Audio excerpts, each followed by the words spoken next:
베드로전서 5장 5절에서 7절입니다. 젊은이 여러분, 이와 같이 여러분도 나이가 많은 이들에게 복종하십시오. 모두가 서로서로 겸손의 옷을 입으십시오. 하나님께서는 교만한 자를 물리치시고 겸손한 사람에게 은혜를 베푸십니다. 그러므로 여러분은 하나님의 능력의 손 아래로 자기를 낮추십시오. 때가 되면 하나님께서 여러분을 높이실 것입니다. 여러분의 걱정을 모두 하나님께 맡기십시오. 하나님께서는 여러분을 돌보고 계십니다. 아멘.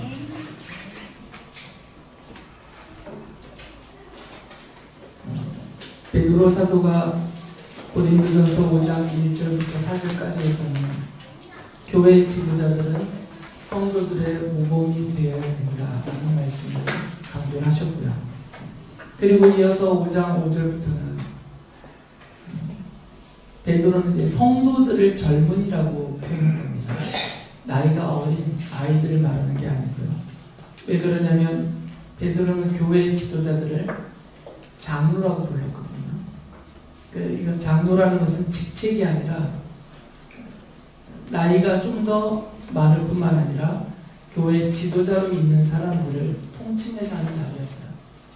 그래서 젊은이라고 부르는 성도들과 그리고 장로라고 나이가 많은이라고 부른 교회 지도자들을 향하여서 이 번면의 말씀을 하면서 성도들은 교회 지도자들에게 복종해야 된다고 말을 했어요.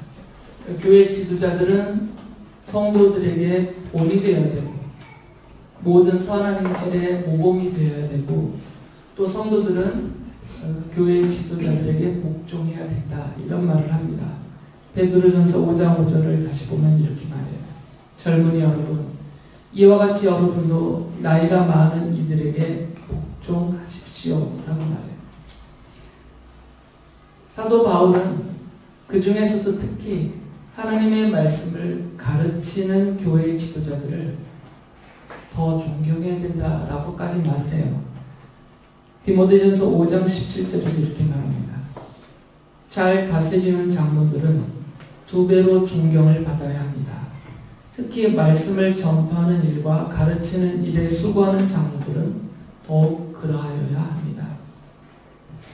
히브리서 기록자도 이렇게 말을 합니다. 히브리서 13장 17절에 보면 여러분의 지도자들의 말을 고지 듣고 그들에게 복종하십시오. 그들은 여러분의 영혼을 지키는 사람들이요 이 일을 장차 하나님께 보고드릴 사람들입니다. 그러므로 여러분은 그들이 기쁜 마음으로 이 일을 하게 하고 탄식하면서 하지 않게 주십시오. 그들이 탄식하면서 일하는 것은 여러분에게 유익이 되지 못합니다. 이 말씀들은 전제가 있습니다. 베드로 사도도 강조했고 바울 사도도 강조했듯이 교회의 지도자가 성도들의 앞에서 모든 선한 행실에 모범이 될 때 복종하라는 말이에요. 그 앞에 부분을 잘라버리면 안 됩니다. 교회 지도자들이 성도들 앞에서 모범이 되지 않는다면 복종하면 안 돼요. 그럼 함께 망하는 겁니다. 그래서 반드시 이것은 전제가 되어야 됩니다. 신실하게 성도들 앞에서 신앙과 인격과 생활에서 모범이 되는 교회 지도자들을 향하여서는 성도들은 그들의 말을 고지 듣고 복종하여 따르라라는 말이에요. 물론 저도 교회 지도자 중에 한 명이지만 제가 저의 권위를 위해서 이 앞에 부분을 말하지 않고 여러분에게 설명해 드리지 않고 지금 5장 5절부터 뒷부분만 또는 히브리서 13장의 내용만 강조한다면 그건 나쁜 사람입니다. 주님은 그렇게 말씀하시지 않습니다. 상호 관계인 것이에요. 그래서 성도님들은 이 말씀을 받을 때 교회 지도자들이 본이 되고 있는지부터 살피셔야 됩니다. 신앙생활에 본이 되는지, 인격적으로 본이 되는지, 그 행실이 교회와 사회에서 본이 되고 있는지 그것을 잘 살펴봐서 이 사람의 말은 내가 고지 듣고 따라도 되겠다. 이 사람의 지도에 대해서 내가 복종해도 되겠구나 싶을 때 그렇게 하는 거죠. 그렇지 않으면 영적으로나 생활이나 이런 신앙생활의 모든 면에서 어려워질 수가 있습니다. 그러니까 여기서 말하고 있는 바울 사도와 베드로 사도가 말하는 성도들이 복종하고 따라야 될 교회 지도자들은 직분이 아니에요. 왜냐하면 사회 계급이 아니기 때문입니다. 목사이기 때문에 무조건 따라야 된다는 것이 아니고요. 장로요, 권사요, 안수집사이기 때문에 무조건 따라야 되는 것은 아닙니다. 교회는 계급이 없는 사회예요. 교회 바깥에는 보이는 계급, 보이지 않는 계급이 다 존재합니다. 그러나 교회는 그리스도의 한 몸이에요. 그리고 성도들은 그가 교회에서 어떤 권위와 지도력을 갖고 있든 어떤 직분에 있든 간에 그것은 상관없이 모두가 다 그리스도의 몸인 교회를 이루고 있는 지체다라고 말하고 있습니다. 동등한 것입니다. 주님께서 맡기신 일이 다를 뿐이에요.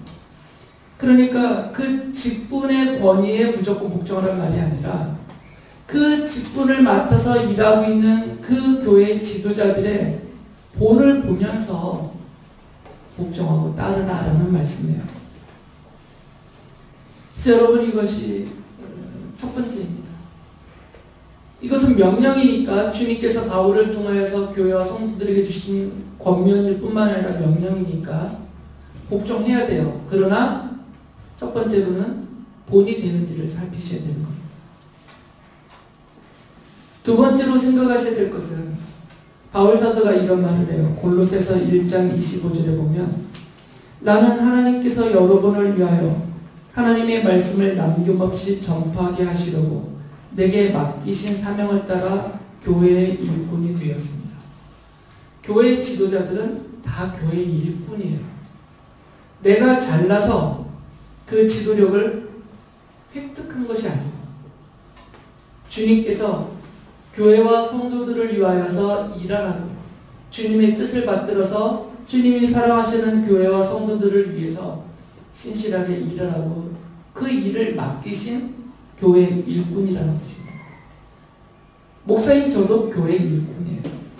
주님과 교회와 성도님들을 위해서 일하라고 주님께서 그 일을 맡기신 하나님의 일꾼일 뿐만 아니라 교회의 일꾼이에요.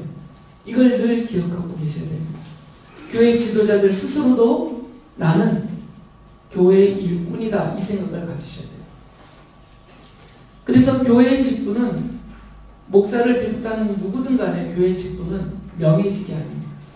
다 사역직이에요. 일하는 직입니다. 그것은 명예직이 아니에요. 목사가 되면, 장로가 되면, 권사회 안수집사가 되면 예전에 어떤 목사에게 있는, 장로에게 있는, 권사와 안수집사에게 있는 또는 교회 어떤 것을 책임지고 일하고 있는 그 직책에 붙어있는 명예를 내가 얻는 것이 아니에요. 명예는 없습니다. 명예는 하늘에 있는 것이지 이 땅에는 없어요.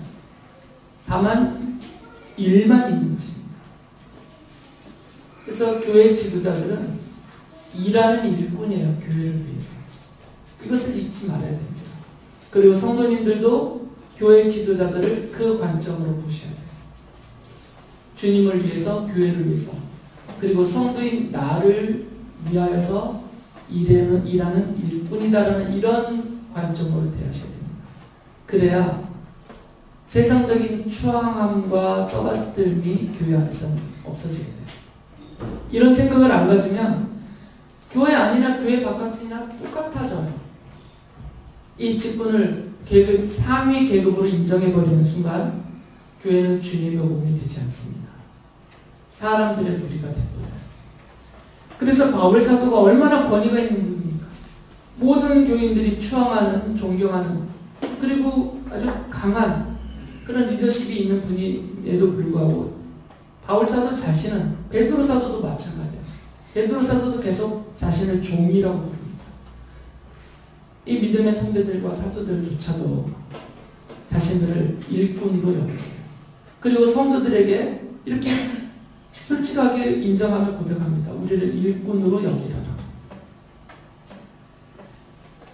교회 지도자들은 교회와 성도들을 위해서 일하도록 하나님이 세우신 하나님의 종이며 교회 일꾼입니다.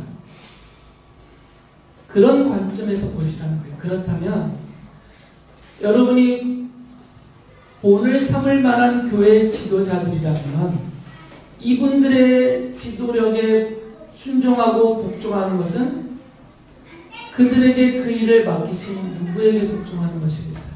하나님께 복종하는 것입니다. 오해하시지 못하게 하려고 다시 한번 반복해서 말씀드립니다. 직분에 복종하라는 게 아닙니다. 그분이 신실한 교회 일꾼으로 있다면, 그래서 모든 면에서 교회와 성도 앞에서 본이 될 만한 분이라면 복종하라는 거죠. 그것은 그에게 그 일을 맡기신 하나님께 복종하는 것이 되기 때문이에요.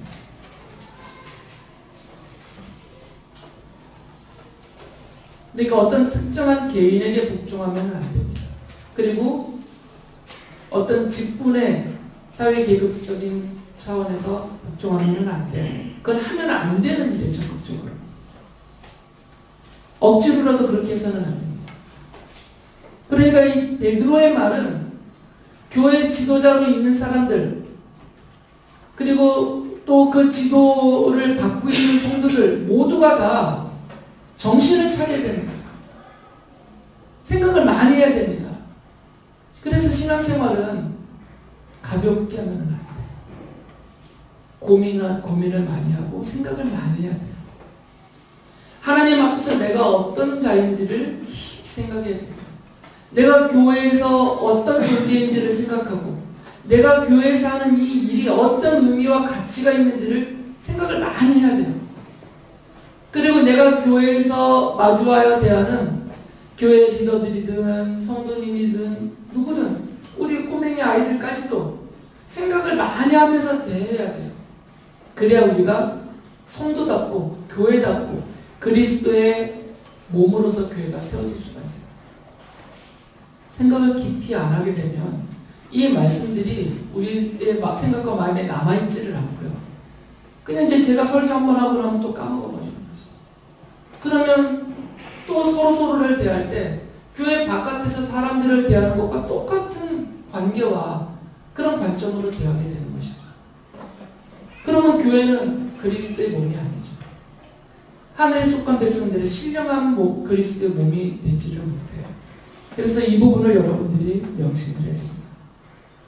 어떤 일을 주님께로부터 교회와 성도들을 위해서 맡아서 일하고 있는 분들이라면 내가 본이 되기 위해서 하나님 앞에서도 인정을 받을 뿐만 아니라 성도들 앞에서도 모범이 되려고 최선을 다해야 되고, 또 내가 교회에 나보다 좀 더 앞서 신앙생활을 했고 나보다 더 믿음의 연배가 있고 교회 지도력을 부여받은 분들이 있다면 잘 살피고 내가 본을 받을 만하다면 복종하고 따라야 된다는 것이에요.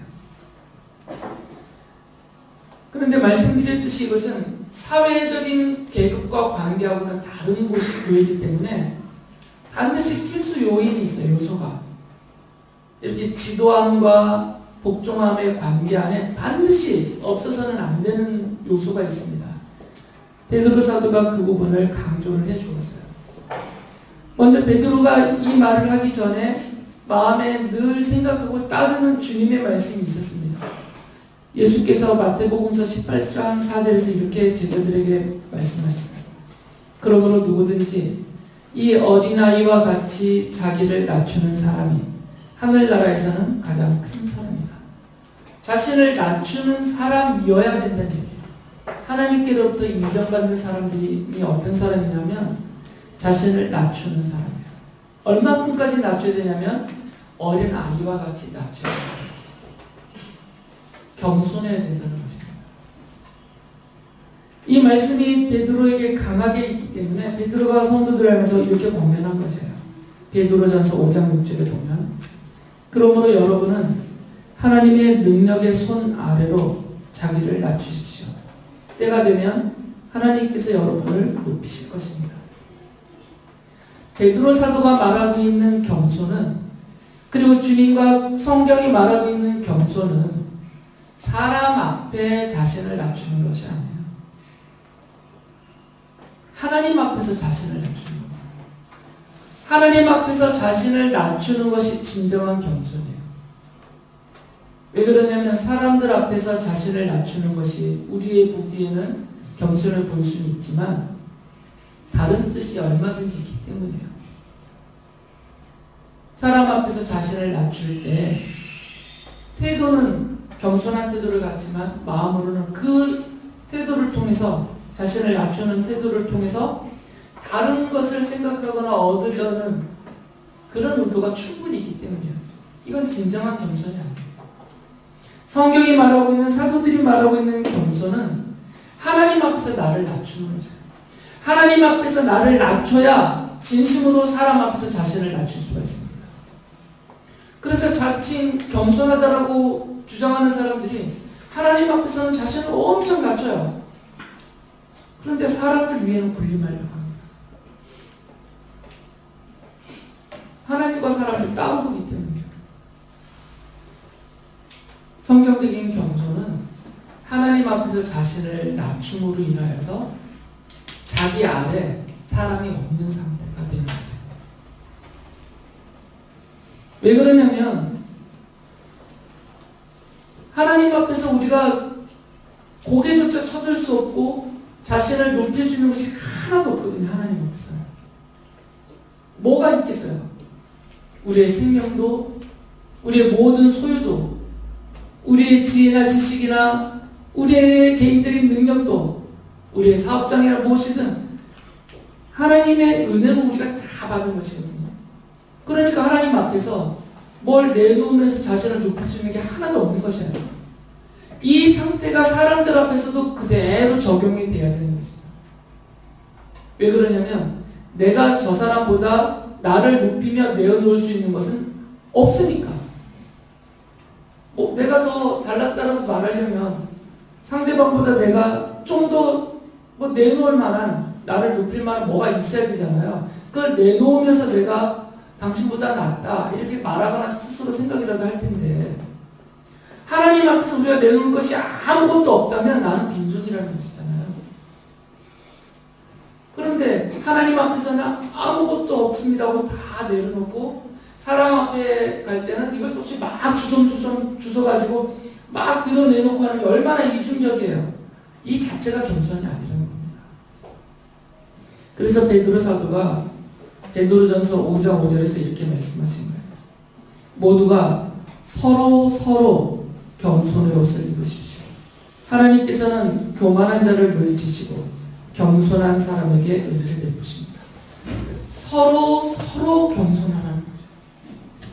이건 정도의 차이가 없습니다. 똑같습니다. 왜 그러냐면 김찬이라는 목사도 하나님 앞에서는 아무것도 내세울 수 없는, 완전히 바닥까지 내려가야 되는 그런 처지예요.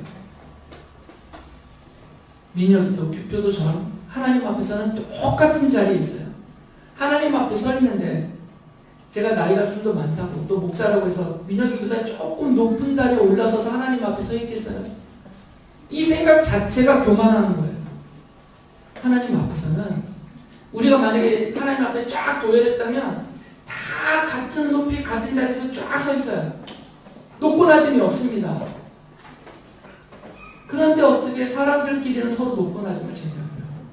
이 상태가 그대로 사람 앞에 적용이 되는 거거든요. 그래서 베드로 사도가 서로라는 표현을 쓴 거예요. 성도들끼리 서로. 교회 지도자들도 자기의 지도를 따르는 사람, 성도들 앞에서 겸손하고 자기를 낮추고, 성도보다, 자기가 지금 이끌고 있는 성도보다 자신을 낮추라는 얘기예요. 그리고 지도자들의 지도를 따르는 성도들도 이 지도자들 앞에서 자신을 낮추라는 거죠. 그래서 서로 낮추라는 거죠. 하나님은 교만한 자는 물리치십니다. 하나님 나라에 합당치 않다는 거죠. 두려운 마음을 가지셔야 됩니다. 내 안에 이런 교만함이 요만큼이라도 있다면 두려워하셔야 돼요. 하나님이 싫어하시는 거예요. 그거. 교만한 자를 물리치실 정도로 하나님이 싫어하는 것이고, 겸손한 사람에게는 은혜를 베푸실 정도로 자신을 낮추는 것을 기뻐하시는 분이세요. 바울이 앞서 말씀드렸듯이 성도들이 하나님과 사람 앞에서 겸손해야 되는 이유를 말해줍니다. 고린도전서 4장 7절에 보면 누가 그대를 별다르게 보아줍니까? 그대가 가지고 있는 것 가운데서 받아서 가지지 않은 것이 무엇이 있습니까? 모두가 받은 것이라면 왜 받지 않은 것처럼 자랑합니까? 왜 교만하냐 이거예요. 다 하나님께 받았는데 마치 하나님께 받지 않은 것처럼 이것은 내가 스스로 노력하여 얻은 나의 것이라는, 또는 좋은 집안에 출생하여서 부모로부터 물려받은, 그리고 현재적으로는 다 나의 것, 자신의 것이라고 생각하면 그 자체가 교만에 뿌리고 줄기이고 열매다라는 것입니다. 바울은 성도들의 생명과 소유와 인생 전부가 하나님께 받은 은혜다라고 말합니다. 이걸 믿지 않고 인정하지 않으면 겸손하지 않는 사람입니다. 그리고 자기가 가지고 있는 것들을 자랑하게 됩니다. 별것도 아닌데. 너보다 똑똑하다. 너보다 공부 많이 했다. 그래도 내가 너보다 잘났다. 더 이쁘다. 이래가면서 더 많이 갖고 있다. 이러면서 다 하나님 건데 자기 것이냐 사기를 치고 있는 거죠. 우리가 갖고 있는 지식이든지 재산이든지 권력이든지 신분과 지위든지 이 모든 것들은 사실 우리가 노력하여 얻은 것 같지만 노력할 수 있는 그 자체도 주님이 베푸신 은혜예요.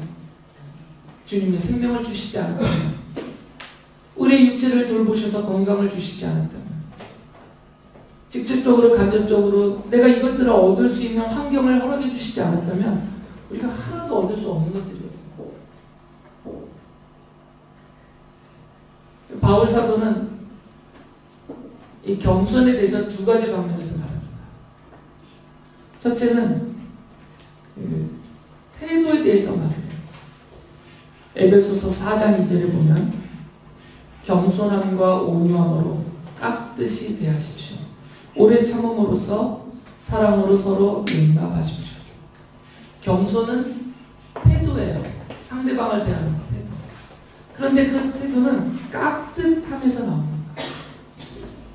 겸손한 사람은 상대방을 깍듯하게 대해요. 함부로 대하지 않는단 말이죠. 그러니까 말도 함부로 못해요. 교만한 사람의 특징은 본인을 부정하더라도 저절로 드러나는 게 있습니다. 사람들을 함부로 대해요. 말도 함부로 합니다. 이게 친밀감하고는 다른 겁니다. 친하다고 함부로 말을 해요. 겸손하면 아무리 친해도 함부로 대하거나 함부로 말하지 않습니다. 깍듯하게 대합니다. 상대방을 배려하고 상대방을 용납하고 사랑하면서 내 말 하나에, 내 눈빛 하나와 내 표정과 태도 하나에도 이분이 받을 상처가 있지 않게 하기 위해서 조심스럽습니다. 그래서 깍듯하게 서로를 대하게 돼요. 이 태도가 중요합니다. 겸손은 태도로서 입증이 돼요. 아무리 말로 겸손한 채 해도 막 겸손하게 표현들을 하잖아요. 저 같은 사람이 이러면서. 근데 태도는 함부로 대하거나 함부로 말해요. 사기치는 거죠. 겸손을 가장하고. 이제 잘 관찰해 보세요. 서로서로. 나를 깍듯이 대해주고 있나. 저 사람이 나를 깍듯이 대해주고 있으면 저 사람이 나를 사랑으로 용납하여서 나를 높이고 자신을 낮춰주고 있는 거예요. 이런 분들은 정말 우리가 감사하고 따르면 합니다. 그런데 먹을 것은 자주 사주고 뭐 자기 것도 막 나눠주고 어깨동무도 차려주고 막 반겨는 주는데 나를 자꾸 알로 보는 말과 행동을 하면 받을 때는 기쁘고 얻어먹을 때는 배부르고 좋긴 한데 왠지 기분이 개운치 않잖아요. 내가 무시당하는 느낌이 저절로 나도 모르게 그리고 두 번째 또 다른 측면은 바로 마음입니다. 겸손한 마음이 없으면 겸손한 태도가 안 나와요. 그래서 빌립보서 2장 3절에서 이렇게 말합니다. 무슨 일을 하든지 경쟁심이나 허영으로 하지 말고 겸손한 마음으로 하고 자기보다 서로 남을 낮게 여기십시오. 마음속에 겸손함이 있어야 상대방을 나보다 낮게 이렇게 높이고 나는 낮출 수가 있는 거죠.